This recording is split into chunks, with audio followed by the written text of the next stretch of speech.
ಆತಿಲ್ಲೆ. ನನ್ನ ಹೆಸರು ಶರಣಪ್ಪ. ನಾನು ಬಿಕಾಂ 4th ಸೆಮ್ನಲ್ಲಿ ಓದುತ್ತಿದ್ದೇನೆ. ನಾನು ಇವತ್ತು ಕರ್ನಾಟಕದ ಮ್ಯಾಕ್ಸ್ ಮುಲ್ಲರ್ ಸಿಂಪಿಲಿಂಗಣ್ಣ ಬರೆದ ಇದನ್ನು ಹೇಳುತ್ತಿದ್ದೇನೆ. ಸಿಂಪಿಲಿಂಗಣ್ಣ ಅವರು ಜಾನಪದ ರತ್ನ ಎಂದು ಕರೆಯುತ್ತಾರೆ. ಉತ್ತರ ಕರ್ನಾಟಕದ ಜಾನಪದ ಸಾಹಿತ್ಯವನ್ನು ಶ್ರೀಮಂತಗೊಳಿಸಿದ ಕೀರ್ತಿ ಇವರಿಗೆ ಸಲ್ಲುತ್ತದೆ. ಇವರು 1905 ಫೆಬ್ರವರಿ 10ರಂದು ವಿಜಯಪುರ ಜಿಲ್ಲೆಯ ಇಂಡಿ ತಾಲೂಕಿನ ಚಡಚಣ ಗ್ರಾಮದಲ್ಲಿ ಶಿವಯೋಗಿ ಮತ್ತು ಸಾವಿತ್ರಿ ದಂಪತಿಗಳ ಮಗನಾಗಿ ಜನಿಸುತ್ತಾನೆ. ಇವರು ಬಾಲ್ಯದಿಂದಲೇ ತಾಯಿ ಮತ್ತು ಅತ್ತಿಗೆಯ ಹಾಡುಗಳನ್ನು ಮತ್ತು ತ್ರಿಪದಿಗಳು, ಬೀಸುವ ಪದಗಳು ಲಿಂಗಣ್ಣನವರ ಮೇಲೆ ಗಾಢ ಪ್ರಭಾವ ಬೀರಿತು. ಇದು ಮುಂದೆ ಅವರ ಜಾನಪದ ಕ್ಷೇತ್ರಕ್ಕೆ ಅಪಾರವಾದ ದೊಡ್ಡ ಕೊಡುಗೆ ನೀಡಲು ಬುನಾದಿಯಾಯಿತು. ಇವರು ಪ್ರಾಥಮಿಕ ಮತ್ತು ಶಾಲಾ ಶಿಕ್ಷಕರಾಗಿ ಸುಮಾರು 25 ವರ್ಷಗಳು ಕಾಲ ಸೇವೆ ಸಲ್ಲಿಸಿದರು. ಅಲಸಂಗಿ ಗೆಳೆಯರ ಬಳಗ ಸಕ್ರಿಯ ಸದಸ್ಯರಾಗಿದ್ದರು. ಅರವಿಂದರ ತತ್ವಗಳಿಂದ ಪ್ರಭಾವಿತರಾಗಿದ್ದ ಮತ್ತು ಚಡಚಣದಲ್ಲಿ ಅರವಿಂದ ಗ್ರಂಥಾಲಯವನ್ನು ಸ್ಥಾಪಿಸಿದರು. ಸಿಂಪಿಲಿಂಗಣ್ಣನವರು ಕತೆ, ಕವನ, ಕತೆ, ಕಾದಂಬರಿ, ಜೀವನ ಚರಿತ್ರೆ, ನಾಟಕ ಮತ್ತು ಜಾನಪದ ಸಂಗ್ರಹ ಸೇರಿದಂತೆ ಸಾಹಿತ್ಯದ ವಿವಿಧ ಪ್ರಕಾರಗಳಲ್ಲಿ ವಿಪುಲವಾಗಿ ಬರೆದಿದ್ದಾರೆ. ಇವರ ಪ್ರಮುಖ ಜಾನಪದ ಸಂಕಲನಗಳೆಂದರೆ ಗರತಿಯ ಹಾಡು. ಇದು ಕನ್ನಡ ಜಾನಪದ ಸಾಹಿತ್ಯದ ಅತ್ಯಮೂಲ್ಯ ರತ್ನ ಎಂದು ಕರೆಯಲ್ಪಡುತ್ತದೆ. ಜೀವನ ಸಂಗೀತ ಕವನ ಸಂಕಲನಗಳು ಮುಗಿಲ ಜೇನು, ಶ್ರುತ, ಮಾತೃವಾಣಿ, ಮಿಲನ. ಇವರ ಏಕೈಕ ಕಾದಂಬರಿ ಬೆಟ್ಟದ ಹೊಳೆ. ಜೀವನ ಚರಿತ್ರೆಗಳು ಶ್ರೀ ಅರವಿಂದರು, ರಾಮಕೃಷ್ಣ ಪರಮಹಂಸ, ಚನ್ನಬಸವಣ್ಣ, ಹಳ್ಳಿಯ ಮಹಾತ್ಮ. ವಿಚಾರ ಸಾಹಿತ್ಯ ಪ್ರಬಂಧ ಸ್ವರ್ಗದೊಲೆಗಳು, ಗರತಿಯ ಬಾಳು. ಹಾಗೂ ಪ್ರಶಸ್ತಿ ಮತ್ತು ಗೌರವಗಳೆಂದರೆ ಅಖಿಲ ಭಾರತ ಕನ್ನಡ ಸಾಹಿತ್ಯ ಸಮ್ಮೇಳನದ ಅಧ್ಯಕ್ಷತೆ 1992ರಲ್ಲಿ ಕೊಪ್ಪಳದಲ್ಲಿ ನಡೆದ 62ನೇ ಸಾಹಿತ್ಯ ಸಮ್ಮೇಳನದ ಅಧ್ಯಕ್ಷತೆಯನ್ನು ವಹಿಸಿಕೊಳ್ಳುತ್ತಾರೆ. ಕರ್ನಾಟಕದ ವಿಶ್ವವಿದ್ಯಾಲಯದಿಂದ ಗೌರವ ಡಾಕ್ಟರೇಟ್ ಪದವಿಯನ್ನು ಪಡೆದುಕೊಳ್ಳುತ್ತಾರೆ. ರಾಜ್ಯೋತ್ಸವ ಪ್ರಶಸ್ತಿಯನ್ನು ಪಡೆದುಕೊಳ್ಳುತ್ತಾರೆ. ಅತ್ಯುತ್ತಮ ಶಿಕ್ಷಕ ರಾಷ್ಟ್ರ ಪ್ರಶಸ್ತಿ, ಕರ್ನಾಟಕದ ಸಾಹಿತ್ಯ ಅಕಾಡೆಮಿ ಪ್ರಶಸ್ತಿ ಇವರಿಗೆ ಲಭಿಸಿವೆ. ಈ ಕವನದ ಆಶಯವೇನೆಂದರೆ ಈ ಗದ್ಯದ ಆಶಯವೇನೆಂದರೆ ವಚನ ಪಿತಾಮಹ ಎಂದು ಪ್ರಸಿದ್ಧರಾಗುವ ಡಾಕ್ಟರ್ ಪಗು ಅಳಕಟ್ಟಿಯವರನ್ನು ಕರ್ನಾಟಕದ ಮ್ಯಾಕ್ಸ್ ಮುಲ್ಲರ್ ಎಂದು ಸಿಂಪಿಲಿಂಗಣ್ಣನವರು ಅವರ ವ್ಯಕ್ತಿತ್ವ ಮತ್ತು ಸಾಹಿತ್ಯದ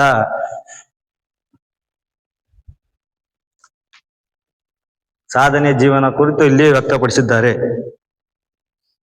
ವಚನ ಪಿತಾಮಹ ಎಂದು ಪ್ರಸಿದ್ಧರಾದ ಡಾಕ್ಟರ್ ಪಗು ಅಳಕಟ್ಟಿ ಅವರು ಸಂಶೋಧಕರಾಗಿ, ಸಾಹಿತ್ಯ ಪ್ರಚಾರಕರಾಗಿ, ಸಂಪಾದಕರಾಗಿ ಕನ್ನಡ ಮತ್ತು ವಚನ ಸಾಹಿತ್ಯದ ಏಳಿಗೆಗಾಗಿ ಜೀವನ ಪರ್ಯಂತ ಶ್ರಮಿಸಿದವರಾಗಿರುತ್ತಾರೆ. ಕನ್ನಡಿಗರಿಗೆ ಉಕ್ಕಿನ ಕಡಲೆಯಾಗಿದ್ದ, ಹುಳು ತಿಂದ ಹಾಳೆಗಳನ್ನು, ಗೆದ್ದಲು ಕಿಡಿದ ಹೊಲೆಗಳನ್ನು, ಓದುವುದಕ್ಕೆ ಬರಿಗಣ್ಣಿಗೂ ಸಾಧ್ಯವಿಲ್ಲದ, ಕನ್ನಡಕ ಹಾಕಿದ ಕಣ್ಣಿಗೂ ನೋಡಲು ಸಾಧ್ಯವಿಲ್ಲದ ವಚನವಾಜ್ಞೆಯನ್ನು